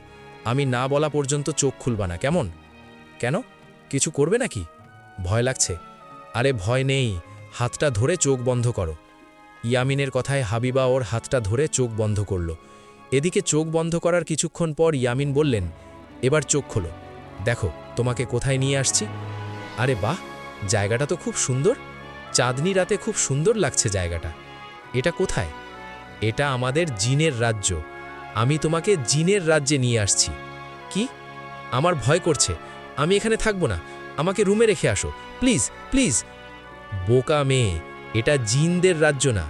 জিনের রাজ্যে কি চাঁদের আলো থাকে নাকি? তুমি তোমার দেশে আছো, ভয় পেও না। এখানে আসছি আমার বন্ধু জিনের সাথে কথা বলতে। ওর সাথে কথা বলে তোমাকে বাড়ি রেখে আসব। ও কখন আসবে? ওই তো চলে আসছে ও। তুমি আমার পাশে এসে দাঁড়াও, ভয় পেও না, কেমন? ইয়ামিনের কথায় হাবিবা ওর পাশে গিয়ে দাঁড়ালো। এদিকে ইয়ামিনের বন্ধু জিন এখানে আসতেই ইয়ামিন বলল, কিরে, কোনো খোঁজখবর পেলি মরিয়ম পরীর ব্যাপারে? না, তেমন কোনো খোঁজখবর পেলাম না, কিন্তু কিন্তু কি কিন্তু? এখানে একটা রহস্য আছে মনে হয়। যেটাই হোক, তবে আমার মনে হয় মরিয়ম পরী এখনও মারা যায়নি। ও যেখানে আছে বেঁচে আছে। তুই আরও ভালো করে খোঁজ নে, আমিও খুঁজে দেখি, কোনো খবর পেলে তোকে জানাবো। এই কথাটা বলে বন্ধু জিন চলে গেল। বন্ধু জিন চলে যাবার পর হাবিবা ইয়ামিনকে বলল, তাহলে কি আমরা মরিয়ম পরীকে পাবো না? পাবো না কেন? পাবো নিশ্চয়ই, চিন্তা করো না। কিভাবে পাবো বলো? ও কোথায় আছে, কেমন আছে, সেই খবরটাই তো তোমরা পারছো না নিতে। আমি পাই না তাতে কি হলো? আমার এক দূরের বন্ধু আছে, ও খুবই শক্তিশালী। ও অন্য গোষ্ঠীর জিন। ও বাংলাদেশ, ভারত, পাকিস্তান এদিকের নয়, ওর বাড়ি ওমানে। ওমান দেশে থাকে ও। আমি কাল ওকে খবর পাঠাবো আর লায়লাপরীর ব্যাপারে খোঁজ লাগাতে বলবো। ও নিশ্চয়ই পারবে। এ পেলেই ভালো, কি যে হবে চিন্তা হচ্ছে। আচ্ছা, আমাকে বাড়িতে রেখে আসো এখন। হাবিবার কথায় ইয়ামিন ওকে বাড়িতে ওর রুমে রেখে গেল। এদিকে বাড়িতে রেখে যাওয়ার পর হাবিবা ঘুমিয়ে গেল। আগের দিনের মতো সকাল হতেই হাবিবা চলে গেলেন নাইম দাদুর কাছে। দাদুর কাছে যেতেই দাদু বললেন, কিরে হাবিবা, আজ সকাল সকাল আমার কাছে কেন? কোনো খবর পেয়েছিস নাকি? নাইম দাদুর কথায় দুঃখের সহিত মাথা নাড়িয়ে না করলেন হাবিবা। এই দেখে নাইম দাদু মন খারাপ করে বললেন, লায়লাকে মনে হয় আর খুঁজে পাবো না রে। ফিরে পেলে 40 বছর চলে যেত না, এর আগেই ফিরে পেতাম। জানি না ও কোথায় আছে, কেমন আছে, বেঁচে আছে নাকি মারা গেছে। জানিস, আমার ভয় হয়। আমার একটা জিনিস জানতে খুব ইচ্ছে করে, লায়লা বেঁচে আছে না মারা গেছে। এই কথাটা শুনে যদি মারা যায় তবুও শান্তি পাব, কিন্তু ও কোথায় আছে, কেমন আছে, সেটাই তো জানি না। আর মনে হয় জানাও হবে না দাদু। তোমার ভালোবাসা সত্যিই, তুমি অবশ্যই জানতে পারবে দাদু। আমার সাথে থাকা ইয়ামিন জিন আছে না, ওর একটা ওমানি বন্ধু আছে, ওমান দেশের। ইয়ামিন বলেছে ওই জিনটা খুবই শক্তিশালী। ও নিশ্চয়ই লায়লাপুরীর কোনো না কোনো খোঁজ এনে দিতে পারবেই। তুমি চিন্তা করো না, আজকে রাতটা আমাকে সময় দাও। এই কথাটা বলে নাইম দাদুকে সান্ত্বনা দিয়ে হাবিবা বাড়িতে ফিরে আসলো। নাইম দাদুর মুখের দিকে তাকাতে কষ্ট হয়। মানুষটা 14টা বছর ধরে একটা মানুষের অপেক্ষা করছে, ভাবতেই খারাপ লাগে। যাই হোক, সে রাতে ইয়ামিন জিন হাবিবার কাছে আসে। ও আগের রাতের মতোই বাইরে কোথাও নিয়ে যায়। জায়গাটা ছিল পাহাড়। হাবিবা ও ইয়ামিন জিন পাহাড়ের উপরে বসে আছে। চারিদিকের পরিবেশটা খুব সুন্দর, চাঁদনি রাত। সেখানে যাওয়ার পর হাবিবা বললেন, ওই ইয়ামিন, তোমার ওই ওমানি বন্ধু জিন কখন আসবে? আমি ওকে খবর পাঠিয়েছি, কিছুক্ষণের মধ্যেই আসবে। তোমার ওই বন্ধুকে নিয়ে অনেক হাসাহাসি করে। অনেকে বলে জিন আবার বিদেশি হয় নাকি, ওমানি জিন, এটা নিয়ে হাসাহাসি করছে। হাবিবা, শোনো, তোমাকে সহ সকল মানুষদেরকে বলি, জিনদের বিষয়ে তোমরা মানুষদের কোনো ধারণা নেই।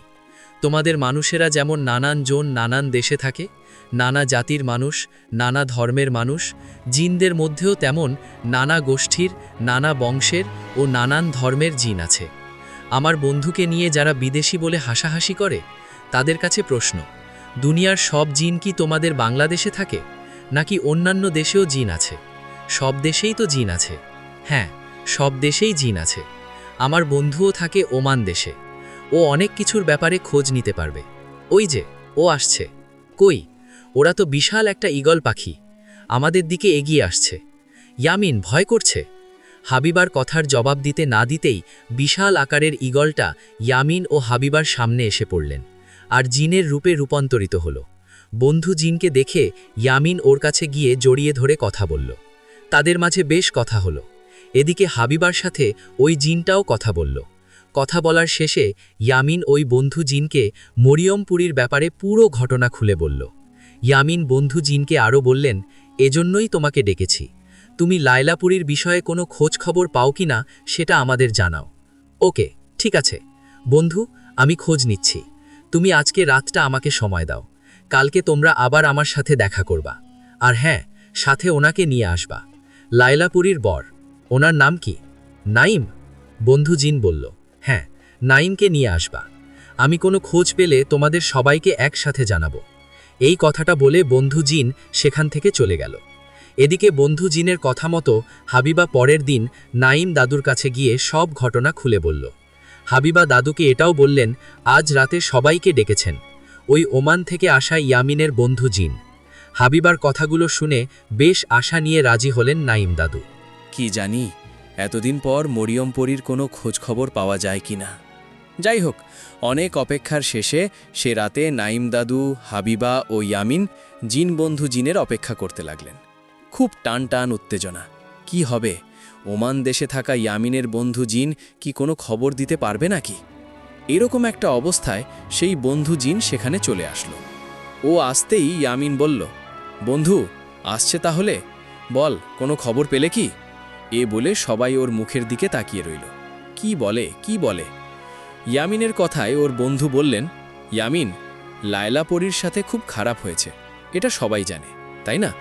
আমি লায়লাপরীর বিষয়ে অনেক খোঁজ নিয়েছি, অনেক জায়গায় গেছি, এমনকি আমার আবার এক পিশাচ বন্ধুকে সাথে নিয়ে অনেক কষ্টে লায়লাপরীর বিষয়ে কিছুটা খবর নিয়ে আসতে পেরেছি। তাই নাকি? কি খবর বন্ধু? বলবো, তবে কথাগুলো শুনে মানতে পারবে কিনা, বিশ্বাস হবে কিনা সেটা আপনাদের ব্যাপার। তোমরা আবার ভয় পেও না, সব আস্তে আস্তে খুলে বলি। তার আগে তোমাদের ভয় কাটানোর জন্য বলি, মরিয়মপুরী মারা যায়নি, ও বেঁচে আছে। কি? মরিয়মপুরী বেঁচে আছে? কথাটা শুনে শান্তির নিঃশ্বাস ফেললেন নাইম দাদু। এদিকে ইয়ামিন তার বন্ধুর মুখে কথাটা শুনে বললেন, বন্ধু, মরিয়মপুরী বেঁচে আছে, তুমি ভালো করে খোঁজ নিয়ে দেখেছ তো? হ্যাঁ ইয়ামিন, ও বেঁচে আছে। তার চেয়ে চমকের বিষয় হল মরিয়মপুরী ওর বাবার কাছে আছে। কি? মরিয়মপুরী ওর বাবার কাছে আছে? কথাটা বলে উঠলেন সেখানে থাকা সবাই। হ্যাঁ, লায়লাপরী ওর বাবার কাছে আছে। ওর বাবা লায়লাপরীকে এমন এক মায়াজালে আটকে রেখেছে, সেজন্য ইয়ামিন ও অন্য কোনো জিন লায়লাপরীর কোনো খোঁজ পায়নি। এখন লায়লাপরীকে ওর বাবার মায়াজালে আটকে কেন ওনার কাছে রেখেছেন সেটা আমি বলতে পারবো না, সেটা ওনার কাছ থেকেই শুনে নাও। ইয়ামিন বলল, তাহলে আমি একটা কাজ করি, লায়লাপরীর বাবার কাছে গিয়ে ওনাকে এখানে নিয়ে আসি, তোমরা কিছুক্ষণ এখানেই থাকো। এই কথাটা বলে ইয়ামিন জিন দ্রুত চলে গেল লায়লার বাবার কাছে। লায়লার বাবার কাছে যাবার কিছুক্ষণ পর ইয়ামিন ওর বাবাকে সাথে করে নিয়ে আসলো। লায়লার বাবা ওদের সবার সামনে এসে বললেন, আমাকে এখানে ডেকে নিয়ে আসা হলো কেন? সেটা তো নিশ্চয়ই আপনি বুঝে গেছেন। ওই যে, ওকে দেখুন তো চিনতে পারেন কিনা? ও হলো নাইম, আপনার মেয়ের জামাই। আমি নিয়ে এসেছি লায়লা পরীর ব্যাপারে জানতে কোথাও। ওর বিষয়ে আমাদের আর নাইমকে কিছু বলুন।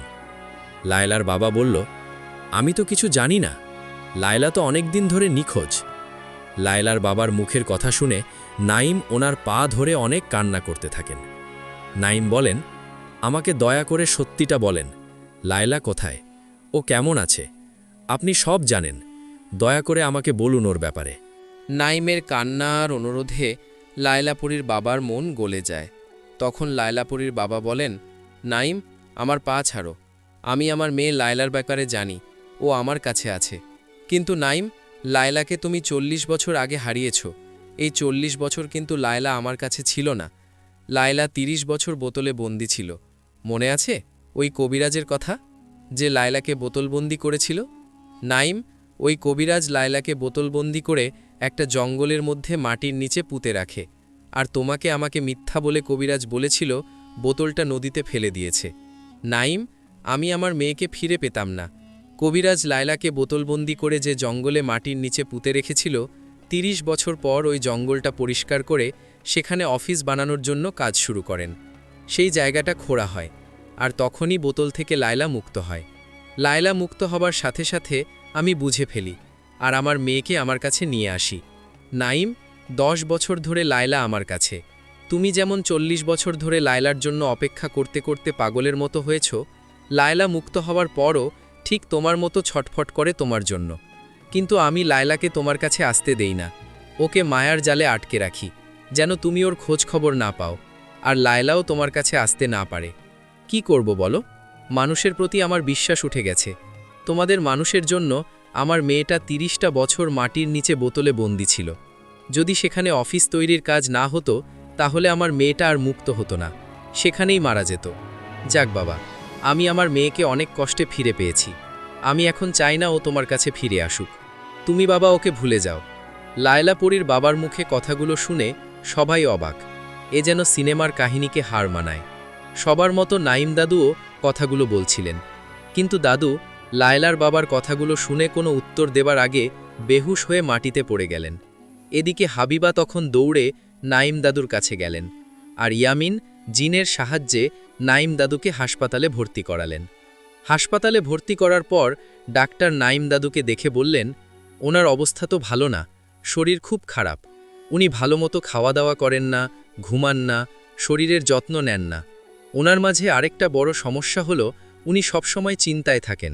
উনি কিছু একটা পাওয়ার আশায় থাকেন। ওনাকে দেখে রাখার জন্য একটা লোক দরকার। ডাক্তারের মুখে কথাটা শুনে হাবিবা ও ইয়ামিন নাইম দাদুকে নিয়ে বাড়িতে আসলেন। বাড়িতে আসার পর হাবিবা দাদুকে বললেন, শুনলা তো দাদু, ডাক্তার কি বলল? তুমি ঠিকমতো খাওয়া দাওয়া করো না, ঘুমাও না, শরীরের কোনো খেয়াল নেই, এভাবে চললে তো মরে যাবে। নাইম দাদু বলল, মরে তো যেতে চাই, কি নিয়ে থাকবো বলো? 40টা বছর লায়লার জন্য অপেক্ষা করছি। এতদিন জানতাম না ও বেঁচে আছে কিনা। আজ ওর বাবার মুখে শুনলাম ও বেঁচে আছে, কিন্তু ওর বাবা তো লায়লাকে আমার কাছে আসতে দিচ্ছে না। আমি কি নিয়ে বেঁচে থাকবো বলো? হাবিবা বলল, দাদু, লায়লাপুরী তোমার ছেলেও কিন্তু এখন আর নেই, কারণ ওর মা বাবা তোমাকে আর মেনে নিতে পারে না। লায়লাপুরীকে তুমি ভুলে যাও, কারণ আমরা তোমাকে অন্য কোথাও অন্য কারোর সাথে বিয়ে করাবো। কি বলিস? কি বলি? আবার শোনোনি ডাক্তার কি বলল? তোমাকে দেখাশোনার জন্য একজন লোক দরকার। তোমার তো কেউই নেই। লায়লাপুরীর অপেক্ষা করতে করতে বুড়ো হয়ে গেছো। এখন সামনে যতদিন বাঁচো ততদিনের জন্য তোমাকে একটা বিয়ে করাবো। এটা কিভাবে সম্ভব বল? লায়লাকে যে আমি অনেক ভালোবাসি। হ্যাঁ, অনেক ভালোবাসো। কি পেলে ভালোবেসে? লায়লাপুরীর বাবা কি বলল শোনোনি? পরীকে আর কখনো তোমার কাছে পাঠাবে না। লায়লা আসতে চাইলেও আসতে দেবে না। তুমি দাদু একটা বিয়ে করো আর লায়লার মা বাবাকে দেখিয়ে দাও। হ্যাঁ দাদু, হাবিবা ঠিক বলেছে, ইয়ামিন জিন বলল। তোমার শরীর খারাপ, লায়লা মনে হয় আর ফিরবে না, তাই তুমি একটা বিয়ে করো। না না, আমি এটা পারবো না। আমরা বুঝি তোমার কেউ না, তাই না? আমাদের কথা তাহলে রাখবে না? এভাবে বলিস না। তোরা আমার রক্তের কেউ না হয়েও রক্তের চেয়ে আপন হয়ে গেছিস। আমার জন্য তোরা অনেক করেছিস। তোমাদের উপকারের প্রতিদান কিভাবে দেব বলো? বিয়ে করো, আমাদের কথা মতো বিয়ে করো, তাহলেই হবে। কিন্তু লায়লার কি হবে? ও আসলে তো আমাকে ভুল বুঝবে, কষ্ট পাবে। লায়লা যদি তোমাকে সত্যিই ভালোবাসে, যদি তোমার বিয়ের আগে এসে বাধা দেয়, তাহলে বিয়েটা করো না, লায়লাকে নিয়ে সংসার করো। কিন্তু লায়লা যদি না জানে আমার অন্য কারো সাথে বিয়ে হবে, কোনো সমস্যা নেই, আমি গিয়ে লায়লাপরীকে সব জানাবো। ওকে বলবো তুমি অন্য কোথাও বিয়ে করছো। তোমাকে সত্যি যদি ভালোবাসে, তাহলে সব বাধা পেরিয়ে লায়লা পরিমার কাছে আসবে, তোমার বিয়ে ভেঙে দিবে। ঠিক আছে, তোমাদের যা ভালো মনে হয় করো। নাইম দাদু রাজি হওয়ায় হাবিবা ও ইয়ামিন মিলে দাদুর জন্য একটা মেয়ে দেখলেন। মেয়ে বলতে ভুল হবে, মহিলা। একজন মহিলার সাথে দাদুর বিয়ে ঠিক করলেন। নাইম দাদুর বিয়ে এলাকাবাসী কেউ জানেন না। হাবিবা, ইয়ামিন, নাইম দাদু, ওই মহিলা, এই 4 জন বাদে শুধু বিয়ে পড়ানোর কাজী সাহেবকে ডাকা হলো। হাবিবা ও ইয়ামিনের ডাকে কাজী সাহেব নাইম দাদুর বাড়িতে এসে বিয়ের কাজ শুরু করলেন। এদিকে নাইম দাদুর মন খারাপ। দাদু বারবার এদিক সেদিক তাকিয়ে দেখছিলেন আর অপেক্ষা করতে লাগলেন লায়লাপরী আসে কিনা। কিন্তু লায়লাপরী আর আসে না। এদিকে কান্না ভরা চোখে মনের ইচ্ছার বিরুদ্ধে নাইম দাদু ওই মহিলাকে বিয়েটা করে ফেললেন। বিয়ে হলে প্রত্যেকটা মানুষ খুশি হয়, কিন্তু নাইম দাদুর বেলায় উল্টো, কারণ দাদুর মন প্রাণ জুড়ে তো শুধু লায়লাপরীর বসবাস। যাই হোক, বিয়ে হওয়ায় সবাই খুশি। বিয়ে শেষে কাজী সাহেব চলে গেলেন। কাজী সাহেব চলে যাওয়ার পরে হাবিবা নাইম দাদুকে বললেন, দাদু, আমরা এখন বাইরে যাই, তুমি তোমার নতুন বউয়ের সাথে কথা বলো, পরিচয় হও। এই কথাটা বলে হাবিবা ও ইয়ামিন বাহিরে চলে গেলেন। ওরা বাইরে যাবার পর নাইম দাদু মন খারাপ করে ওই মহিলাকে বললেন, কেমন আছেন আপনি? আজ আপনার সাথে আমার বিয়ে হলো, যদিও ইচ্ছের বিরুদ্ধে গিয়ে বিয়েটা করতে হলো। আপনাকে বিয়ে করলাম, জানি না স্বামীর অধিকার দিতে পারবো কিনা, কারণ আমার মন প্রাণ জুড়ে তো একজনই আছে, আর সে চিরকাল থাকবে। বিয়ের দিন নিজের স্বামীর মুখে এসব কথা শুনে সেই মহিলা নাইম দাদির দিকে তাকিয়ে চলচল চোখ নিয়ে বললেন, আপনি কি কাউকে ভালোবাসেন আর কারো জন্য অপেক্ষা করেন? করি, আর যতদিন বেঁচে থাকব করব। নাম কি ওর, যার অপেক্ষায় থাকেন? ওর নাম লায়লা। লায়লা নামটা শুনে সেই মহিলা নিজেকে ধরে রাখতে না পেরে কান্না করতে লাগল। এদিকে অবাক দৃষ্টিতে নাইম দাদু মহিলাটার দিকে তাকিয়ে বললেন, আমাকে মাফ করবেন, আপনি কাঁদবেন না। আসলে কি করব বলেন? লায়লাকে যে অনেক ভালোবাসি, ওকে যে কোনোভাবে ভুলতে পারি না।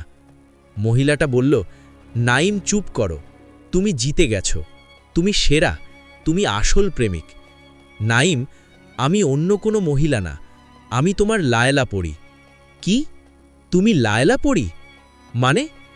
নাইমের কথায় সে মহিলা নাইমের চোখের সামনে লায়লাপরীর রূপ নিলেন। লায়লাপরীকে দেখে নাইম দাদু লায়লাকে জড়িয়ে ধরে কাঁদতে কাঁদতে বলতে লাগলেন, লায়লা, তুমি এটা কি সত্যি নাকি স্বপ্ন? স্বপ্ন না সত্যি, আমি তোমার পরিমার বউ লায়লা। লায়লা, তুমি এভাবে কেন? তোমার বাবা কোথায়? উনি আমাকে মেনে নিবে না। উনি আমাকে বলেছে চল কোথাও পালিয়ে যাই, নইলে তোমার বাবা ধরে ফেলবে আমাদের। লায়লাপরী বলল, না বোকা, বাবাই তো আমাকে এখানে নিয়ে আসছে। ওই যে বাবা বাহিরে দাঁড়িয়ে আছে, চল বাবার সাথে কথা বলো। লায়লার কথায় নাইম তাড়াতাড়ি করে বাইরে গিয়ে দেখলেন ঠিকই উনি দাঁড়িয়ে আছেন বাহিরে। নাইমকে দেখে লায়লার বাবা বললেন, বাবা নাইম, তুমি জিতে গেছো, আর আমরা হেরে গেছি তোমার সত্যিকারের ভালোবাসার কাছে। আমার মেয়েটা মরতে মরতে বেঁচে গিয়েছিল, ভেবেছিলাম ওকে আর তোমার কাছে পাঠাবো না, কোনো যোগাযোগ থাকবে না তোমাদের, কিন্তু তোমাদের ভালোবাসার কাছে আমাকে হার মানতে হলো। তোমার পরিবউকে তোমার কাছে ফিরিয়ে দিলাম, দুজনে যতদিন বাঁচো সুখে সংসার করো। এই বলে দুজনে দোয়া করে লায়লাপরী বাবা চলে গেলেন। এদিকে হাবিবা তখন বললেন, কি দাদু, সারপ্রাইজটা কেমন দিলাম?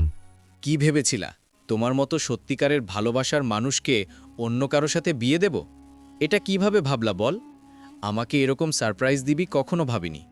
লায়লাপরী বলল, হাবিবা, আমি তোমার ব্যাপারে জানি, তুমি আর ইয়ামিনকে অনেক ধন্যবাদ। তোমরা না থাকলে হয়তো আমরা দুজন দুজনকে আর ফিরে পেতাম না। অনেক দোয়া থাকবে আমার পক্ষ থেকে, তোমাদের কোনো সমস্যা হলে আমরা সাহায্য করব। নাইম দাদু বলল, হাবিবা, আমাদের সাথে তোর আর ইয়ামিনের বিয়েটাও সেরে ফেলতি? না দাদু, আমরা আরও প্রেম করব, তারপর বিয়ে। আর এখনও আমার মা বাবা ইয়ামিনের ব্যাপারে জানে না। সময় হোক, হলে ঠিকই করব। আমাদের মতো তোদের জীবনটা কষ্টে না কাটুক, এটাই চাই। ঠিক আছে দাদু, 40 বছর পর হারানো বউকে ফিরে পেয়েছ, কথা বলো। আমরা আজ চলে যাই। ভালো থাকবা দাদু, ভালো থাকবেন, লায়লা দাদি বললেন। ইয়ামিন বলল, দুজনেই ভালো থাকবেন। নাইম দাদু বলল, তোমরা দুজনেও ভালো থাকবে, আমার দোয়া তোমাদের সাথে আছে, থাকবে সব সময়। মরিয়ম পরি বলল, খুব ভালো থেকো দুজনে, আর মাঝে মাঝে আসবা আমাদের কাছে, কেমন? নাইম দাদু ও মরিয়ম পরির কাছ থেকে বিদায় নিয়ে ইয়ামিন, জিন ও হাবিবা চলে গেলেন। এদিকে মরিয়ম পরি ও নাইম দাদু দুজন দুজনকে ফিরে পেয়ে খুশিতে কান্না করতে লাগল। এ যেন সুখের কান্না। নাইমকে দেখে মরিয়ম পরি বললেন, নাইম, তুমি কতটা বুড়ো হয়ে গেছো। তা তো হবেই, আমি তো মানুষ, বয়স তো অনেক বেড়েছে, বুড়ো তো হবই। কিন্তু লায়লা পরি, তুমি তো এখনও ঠিক আগের মতোই সুন্দর আছো, তাই?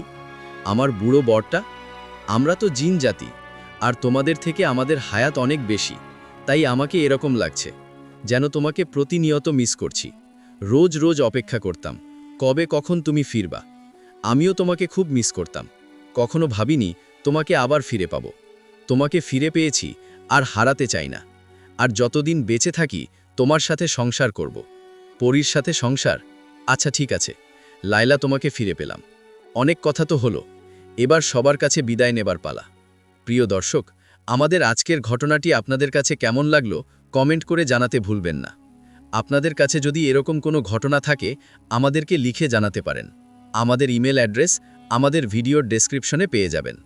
এমন চমৎকার চমৎকার সব ঘটনা শুনতে আমাদের চ্যানেলটাকে অবশ্যই সাবস্ক্রাইব করে রাখবেন। এতক্ষণ কণ্ঠে আমি আরজে মিজু আপনাদের সাথে ছিলাম। এরকম আরও মজার মজার চমৎকার সব সত্য ঘটনা শুনতে আমাদের সাথেই থাকুন, এবং MS স্টোরি বক্স চ্যানেলটি সাবস্ক্রাইব না করলে এখনই সাবস্ক্রাইব করে বেল আইকন বাজিয়ে দিন, যাতে পরবর্তী ভিডিও মিস না হয়। আল্লাহ হাফেজ।